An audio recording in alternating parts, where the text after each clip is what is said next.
Olá, turma! Hoje nós falaremos sobre o sistema respiratório, tá? Então, nós já vimos aí o sistema circulatório, como é que funciona, ok? E agora nós pegaremos um pouquinho sobre o sistema respiratório, entender qual é o funcionamento dele, como é que acontece, né? E por que desse funcionamento, tá bom? Olha, a respiração pode ser interpretada como um conjunto de trocas gasosas entre o organismo e o meio ambiente, ou como conjunto de reações químicas que faz parte do metabolismo energético, tá? Então, só deixando uma coisa bem clara para vocês, que a respiração, ela acontece mesmo na célula, tá? A respiração, ela é celular. E qual é a consequência dessa respiração? Na verdade, qual é o objetivo da respiração ser celular? É gerar energia, ok? Por isso que nós respiramos. Na verdade, a nossa respiração externa, é o que a gente é acostumado, né? Puxar o ar para dentro e levar o ar para fora, que é inspiração e expiração. Essa respiração nada mais é do que a simples troca gasosa. É o mecanismo que você faz, que você tem, para obter o gás atmosférico para dentro do nosso corpo, ok? Assim como a nossa digestão. A digestão é a obtenção de nutrientes para um bom funcionamento do organismo, certo? Que as células vão precisar. Então, a célula que precisa de proteína, é a célula que precisa de carboidrato, é a célula que precisa de lipídios, ok? Então, tudo que a gente faz de macro, né, que é os sistemas trabalhando, é para finalidade celular, ok? Coloquem isso na cabeça de vocês, tá bom? Então, ó, dessa forma, o termo respiração pode ser empregado basicamente em dois níveis: o celular e o orgânico.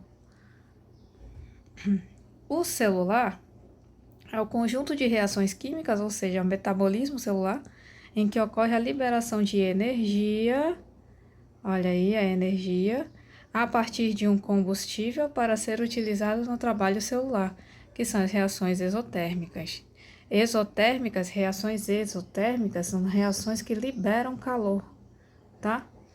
E o principal combustível da nossa célula é a glicose, certo? A gente precisa de glicose para gerar energia, assim como nós precisamos também de oxigênio, mas aí no caso, a glicose é o nosso combustível e o oxigênio é o comburente. É uma questão de reação química aí, não sei como é que tá o pé de vocês em química, mas a glicose seria o nosso combustível e o oxigênio o nosso comburente.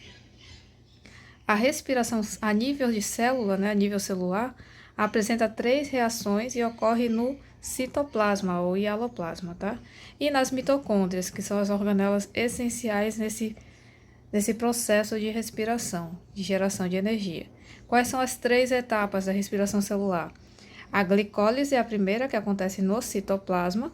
Olha aí, nós temos a glicose chegando na célula, sofre a glicólise é quebra de glicose, gerando duas moléculas de ácido pirúvico, 2 moléculas de NADH2 e 2 moléculas de ATP. Se atentem a isso aqui, tá? As outras não posso até não pegar tanto no pé, mas o ATP eu pego, ok? O ATP é a nossa energia de fato, é a nossa energia química, tá? Então, a nossa energia que a gente tem maior atenção é o ATP, ok?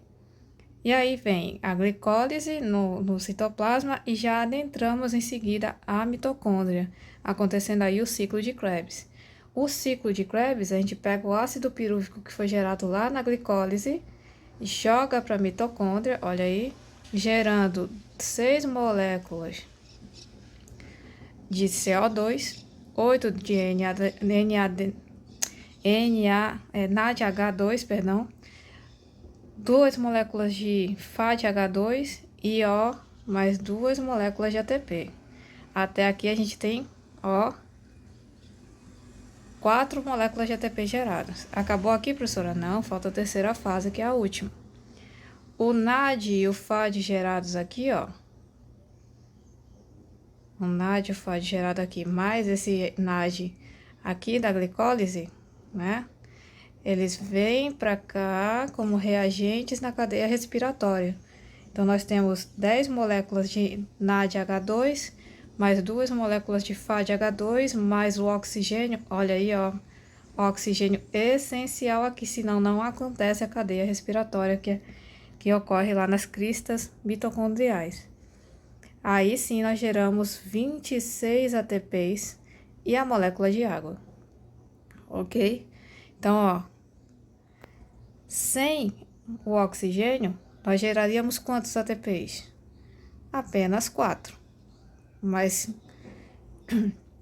dando à mitocôndria o oxigênio, nós temos mais 26 moléculas de ATP sendo geradas.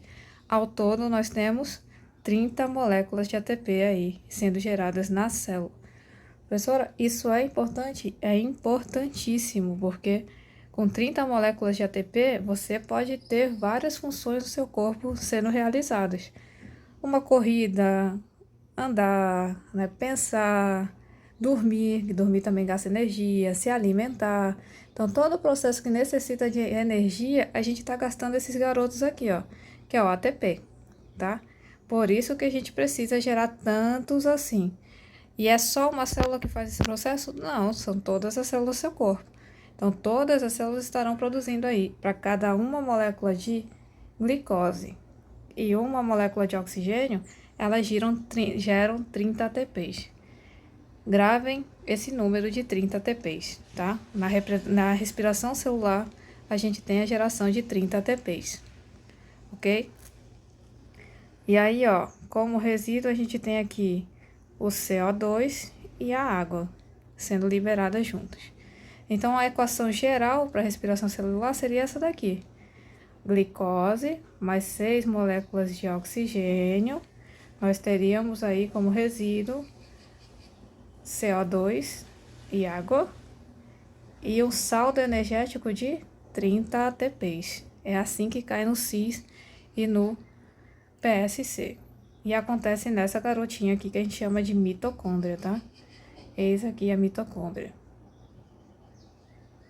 Isso acontece só na mitocôndria? Não esqueçam que tem a primeira etapa da respiração, ela acontece no citoplasma, que é a glicólise. Depois da glicólise, todo o resto acontece aqui, na mitocôndria. Bom? Nessa garota lindíssima aí. Parte acontece na membrana, né?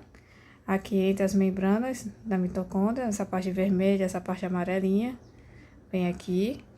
E boa parte acontece, e a outra parte acontece nas cristas, que são essas voltinhas que a membrana interna faz aqui, ó. Essa aqui é uma crista mitocondrial. É aqui que acontece com o maior saldo, que é a respiração celular de fato, né? Deixa eu só tentar voltar aqui. Vou mostrar para vocês a cadeia respiratória.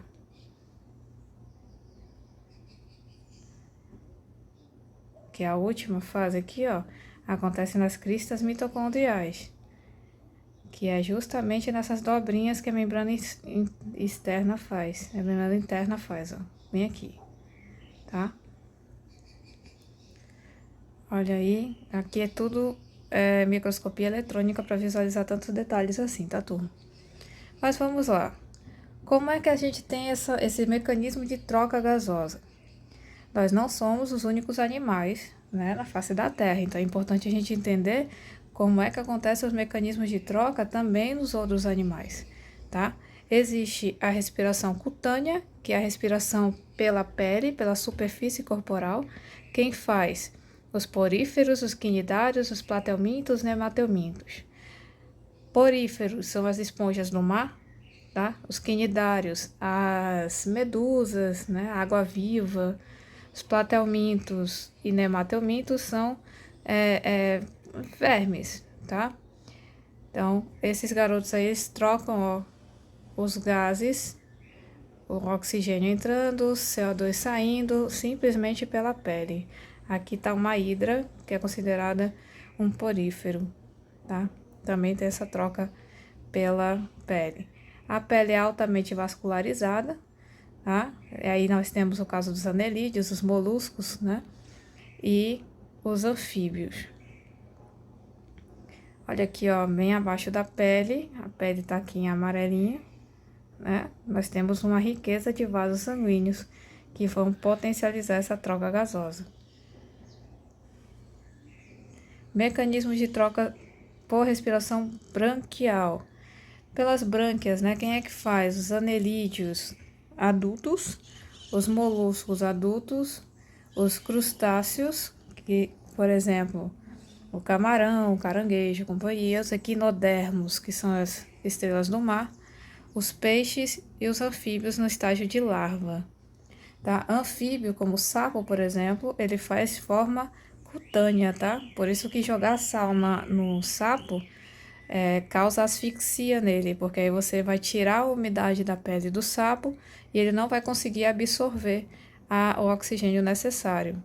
Tá, turma? Então, por favor, quando verem um sapo, não joguem o sal em cima dele, porque você vai matá-lo asfixiado, ok? As brânquias são órgãos especializados em retirar o oxigênio dissolvido em água. Para isso, é preciso que exista um fluxo de água que passe pela brânquia, oxigenando. Olha aí, ó, é o caso dos peixes, né? Peixe, como todo mundo sabe, vive em água, então o ambiente dele é aquático, a água vai ter um fluxo aqui, né, de entrada. E é nessa entrada da água que tem aí nas brânquias, que são várias pelezinhas, né, várias membranas, riquíssimas em vasos sanguíneos, como a gente pode ver aqui, ó. Né, tem os vasos sanguíneos nessas membranas. Quando a água passa, o vaso sanguíneo vai e absorve o CO2 e libera o oxigênio, ok? Olha a respiração pulmonar aí. Anfíbios adultos, alguns fazem também, tá? Além da cutânea, tem alguns que fazem o pulmonar também. Os répteis, as aves e os mamíferos, ok? Respiração traqueal também existe, acontece pela traqueia. Insetos, aracnídeos, quilópodes, diplópodes também fazem, tá? Olha aqui, ó, aqui é a traqueal. Tem os ductos de acesso, né, do ar, por onde o ar vai passar, por isso que eu coloquei aqui junto ao pulmonar, porque o pulmonar também tem ductos de acesso do ar. Só que o traqueal, o ducto é bem curtinho, só chega até a traqueia, da traqueia já tem acesso aos vasos sanguíneos para ter aí a troca gasosa, ok? Diferente do nosso, que é pulmonar, que é bem maior. Olha aí, o sistema respiratório humano, ele é bem mais complexo, tá?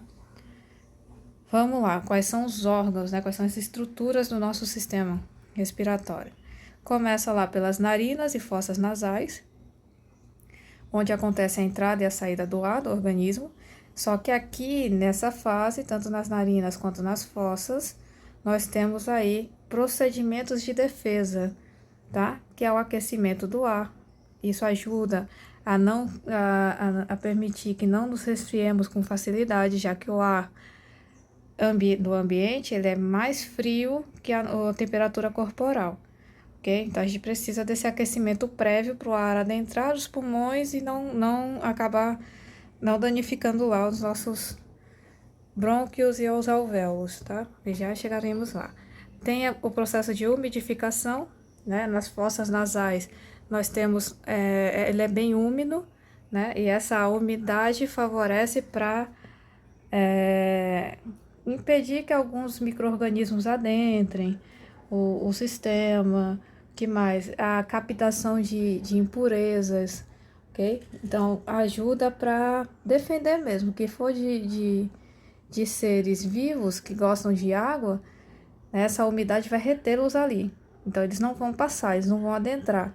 Não vai passar lá para sua garganta, não vai entrar os seus pulmões. Ele vai ficar lá na narina e você expele dali mesmo. Boa parte a gente consegue fazer isso. E a filtração do ar que se dá pelos pelos, né? As vibriças que nós temos nas narinas e o muco.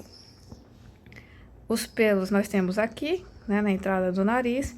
E a umidade basicamente se dá aqui. A umidade e o aquecimento lá nas fossas nasais. Que é essa parte aqui mais aprofundada, né, do seio nasal e mais alargada. Aqui nós temos vasos sanguíneos que favorecem esse aquecimento, ok? Olha aqui, ó, nas narinas, nós temos esses pelinhos, ok?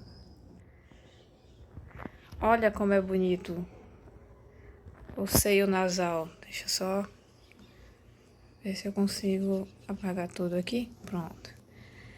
A nossa face pele, né? Se nós tivéssemos uma secção, ou seja, um corte do nosso rosto, assim, de frente, nós nos veríamos desse jeito, tá? Aqui tá nosso cérebro, nosso encéfalo, esse garoto bonitão aqui. Mas o que eu quero que vocês vejam é as narinas estão nessa parte aqui, e aqui são os seios nasais, tá? Percebam que ele é um vácuo, né? Ele não tem preenchimento. E também tem ossos aqui em cima, ó, que não tem preenchimento, são espaçosos mesmo, né? Não tem, não tem carne, não tem nenhuma substância de preenchimento. Por que isso? Nós chamamos essas áreas de aeradas, ok? Por isso que esses ossos são os ossos pneumáticos que nós chamamos. Por que pneu? Pneu não é preenchido com ar? É o mesmo princípio, tá? Pneumático de ar vai ser preenchido por ar. Mas tem um momento que esse espaço, em vez de ter ar, ele começa a gerar um líquido, né, viscoso, que a gente chama de muco. E é quando você tem uma dor intensa na região do rosto, né? É o princípio da sinusite, por exemplo, ok? A sinusite, nesse espaço aqui onde deve ter ar, ele começa a produzir líquido. E aí você começa a produzir muco nessa região. Por isso que as pessoas têm a mania de falar, né? Ah, eu tô com o rosto pesado, tá doendo, né? Parece que tem alguma coisa puxando, porque nessa região era para ter ar, começa a ter líquido. Realmente, se você baixar a cabeça, para voltar, tu vai sentir o mundo girando, né? Porque dá aquele peso, é líquido que tem ali em vez de ter ar. Que era para ter ar, você preencheu com líquido, vai pesar, obviamente. E inflama. Por isso que a sinusite dói tanto, tá bom? Olha aqui, ó.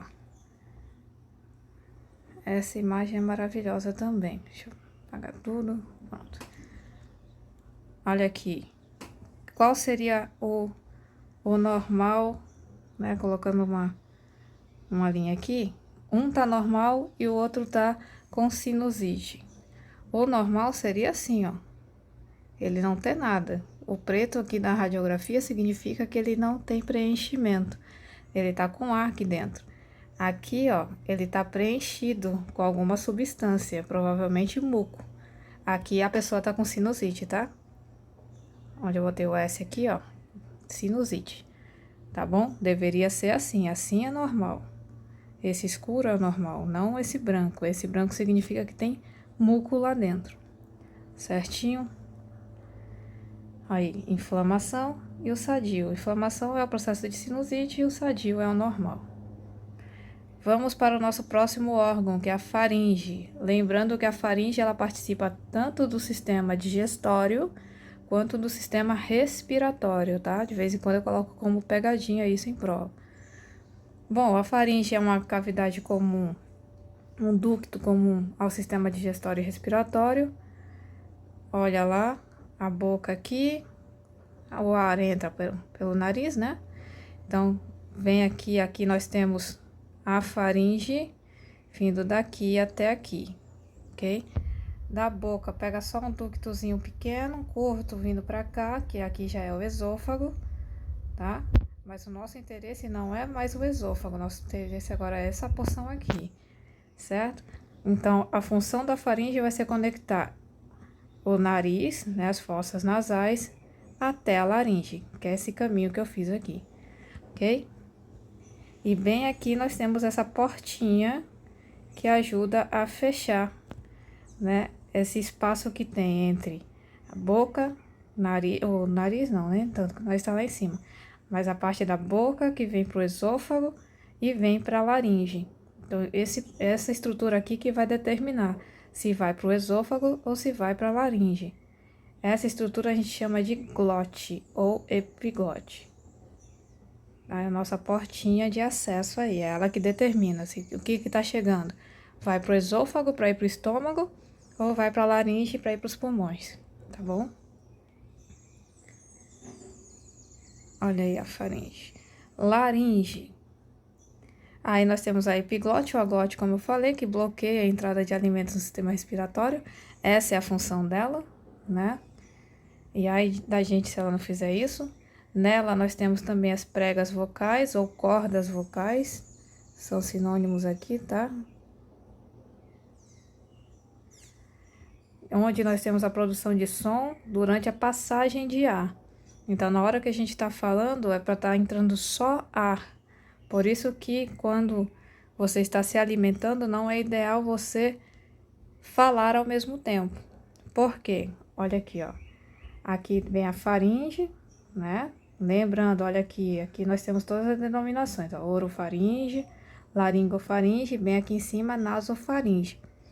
A laringofaringe, que é a passagem entre, ao encontro, na verdade, entre a faringe e a laringe, nós temos a epiglote aqui, que fecha quando você se alimenta. Então, se eu estou me alimentando, a epiglote, ela, na hora que você deglute, ela deita aqui, impedindo que o alimento passe para cá, tá? O alimento não pode passar para cá, então ela deita e faz o alimento passar direto para o esôfago. Se isso não acontecer, por exemplo, você está se alimentando e falando ao mesmo tempo, a glote não vai saber para onde vai, né? Das duas, uma, tu fala ou tu come. Então, a epiglote ela fica disfuncional nesse momento.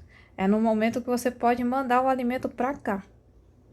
E se mandar o alimento para cá, aí você pode se entalar, aí você pode ter uma infecção na região do pulmão e companhia, tá? É perigoso. Aí vem a questão do soluço, por exemplo, ele é essa disfunção da glote. Quando você quer falar e ingerir alguma coisa ao mesmo tempo, dá aquele soluço. É a glote querendo funcionar adequadamente e você não permite, porque você continua fazendo o funcionamento errado, tá bom? E ó, é na passagem do ar, aqui estão as cordas vocais, deixa eu apagar aqui de novo. As cordas vocais também aqui, ó, tá vendo? O ar passa, na hora que o ar passa, você tem a vibração dessas cordas vocais e aí emite o som da voz. Olha aí, ó. As cordas vocais são assim, tá? Quando a gente só tá respirando, ela fica aberta, tá vendo? Na hora que você tá falando, ela se fecha para poder ter a geração de ar, tá bom? Vamos para a próxima, a traqueia. Aí já passou da faringe, passou da laringe e cheguei na traqueia. É um ducto formado por anéis cartilaginosos, tá? Essa garota lindíssima aqui, ó. A laringe acaba exatamente aqui. Ó, a laringe vem até aqui. Acabou aqui a laringe, tá? Esse osso aqui é o osso hioide, que sustenta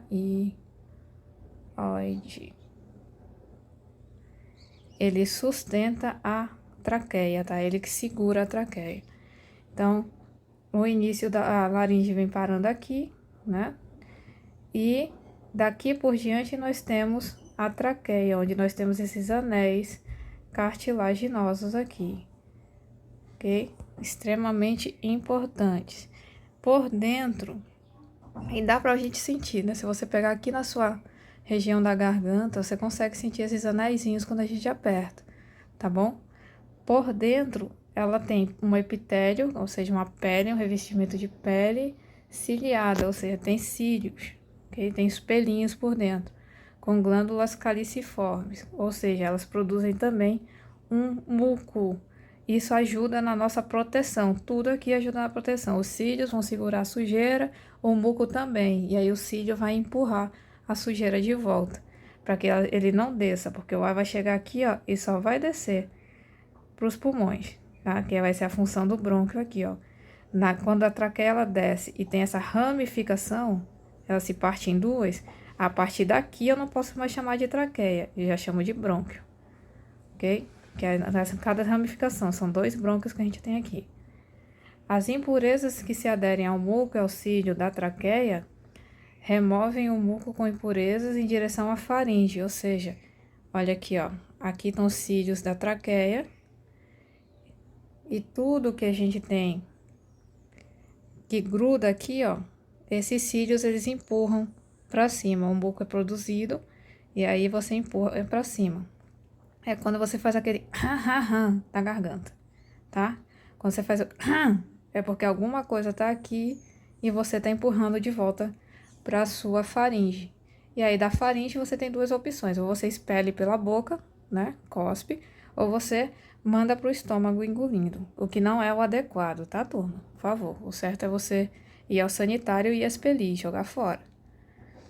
Os brônquios e os bronquíolos. Olha aí, ó. A partir daqui, dessa ramificação, brônquios. E a segunda ramificação aqui, ó, chegou no brônquio e ramificou de novo, ó. Partiu de novo. Essa partição aqui são os bronquíolos, tá? Brônquios são duas ramificações da porção final da traqueia que penetram nos pulmões. Pois é, a partir daqui, ó, você tem um pulmão desse lado e um pulmão desse lado. Ok?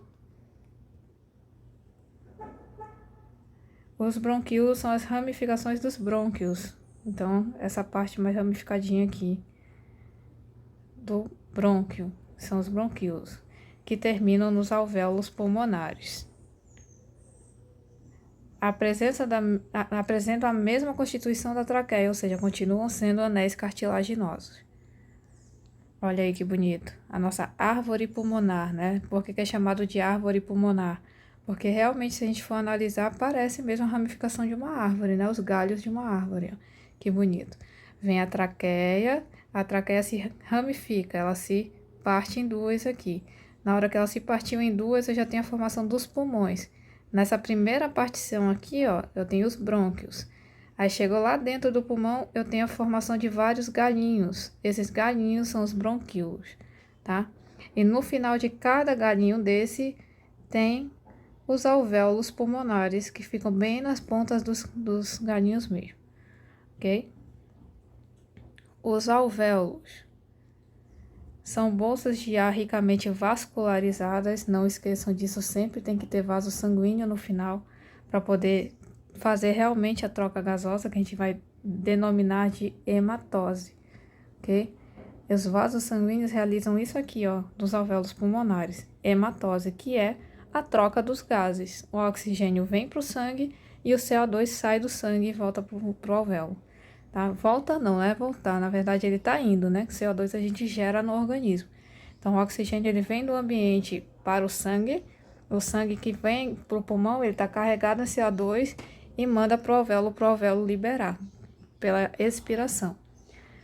Então, tem aí a transformação do sangue venoso e do sangue arterial, que a gente já viu lá no sistema circulatório, né? Olha aqui que bonitinho. Os alvéolos, de novo, é a terminação dos bronquíolos. Olha aqui, ó. O bronquíolo tá aqui. No finalzinho dele, nós temos os alvéolos. E nos alvéolos, você tem uma riqueza de vasos sanguíneos. Lembrando que o azul, ele tá simbolizando o sangue venoso e o vermelho, ele tá simbolizando o sangue arterial. O sangue venoso, ele vem cheio, o venoso, tá? Vem cheio de CO2. E aí ele joga para o alvéolo e o arterial pega o oxigênio que o sistema respiratório captou, ok? Nesse vaso sanguíneo, olha aí, ó, vem a hemácia deixa no alvéolo CO2 e capta o oxigênio para levar para o resto do corpo. E aí se torna o sangue arterial, tá? Ó, o azulzinho aqui com CO2 é o venoso e o vermelhinho com oxigênio é o arterial. Pura simbologia, tá? De novo, nosso sangue não é azul quando é venoso, ok? Mecanismo da respiração, da ventilação pulmonar, desculpem. A entrada e saída do ar dos pulmões depende da diferença entre a pressão atmosférica e a pressão intrapulmonar, a qual é criada pela ação dos músculos respiratórios, tá? Intercostais e o diafragma. Então, são eles que ajudam aí para esse mecanismo de ventilação pulmonar acontecer, os músculos intercostais e o diafragma. O ar se movimenta do local de maior pressão para o local de menor pressão. Então, quando o ar ele se infla, né, ele amplia, ele tem menor pressão dentro, aí o ar entra. Quando o pulmão ele diminui o tamanho, ele tem uma maior pressão e aí ele expele o ar, tá? Então, funciona assim, ó. A contração dos músculos intercostais e diafragma gera o aumento do volume da caixa torácica, diminuindo a pressão intrapulmonar. Ó, diminui. O que que acontece? Entrada do ar, certo? Que é a inspiração.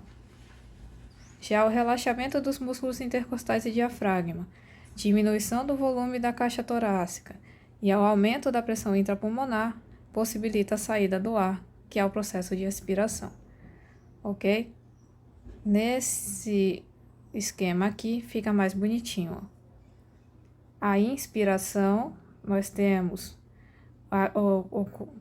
se comprimindo o diafragma, que fica bem aqui embaixo do pulmão, ok? E o músculo intercostal que fica aqui, ó. Ele é como se ele estivesse puxando. Quando ele puxa, ele amplia a caixa torácica, permitindo que o ar entre. Aqui já não, o diafragma ele aumenta o volume, ó. Aumenta de tamanho, comprimindo o pulmão, possibilitando assim a saída do ar. Funcionando mais ou menos assim. O diafragma ele aumenta e diminui, ó. Diminui, aumenta. Diminui, aumenta. Quando ele diminui, o ar entra. Quando ele aumenta, o ar sai.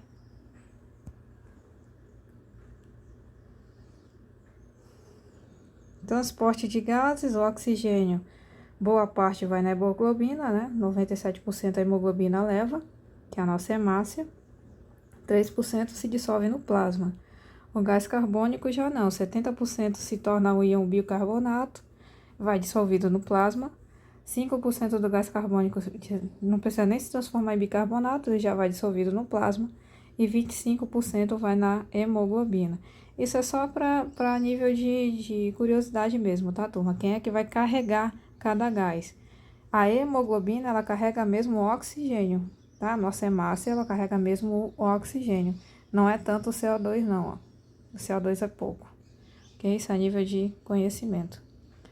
O CO, que é o monóxido de carbono, já não é tão bem quisto no nosso organismo, né? Um gás liberado durante a combustão de combustíveis fósseis, como a gasolina, e queimadas de árvores, que apresenta afinidade com a hemoglobina 210 vezes mais forte, né? Tem aquela afinidade mais resistente que o oxigênio. O que isso significa? O oxigênio, ele se liga à hemoglobina, mas quando ele tem que sair, ele sai. O CO, que é o monóxido de carbono, não. Ele se liga e fica. Então, a hemoglobina que se ligou com o monóxido de carbono, ela não vai ter a possibilidade de se ligar com o oxigênio depois, porque o monóxido de carbono ele não vai sair, ok? É isso que gera o processo de asfixia. Gente, foi esse gás aqui que foi utilizado nas câmaras de gás lá da Segunda Guerra Mundial, tá?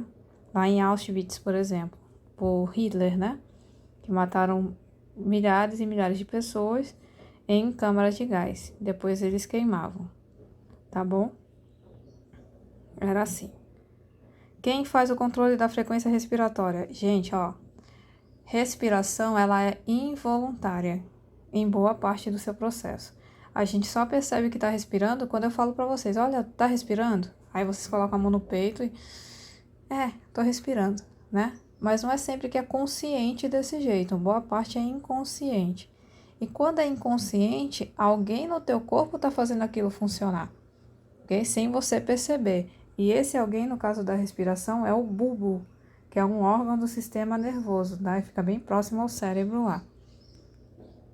Olha aí, ó. Aqui tá o cérebro, a ponte, o bulbo, essa região aqui que controla a respiração. Certinho? Era isso que eu tinha para falar para vocês. Vou fazer aqui, vou preparar os exercícios para a gente estudar um pouquinho mais. Façam, realizem e bons estudos.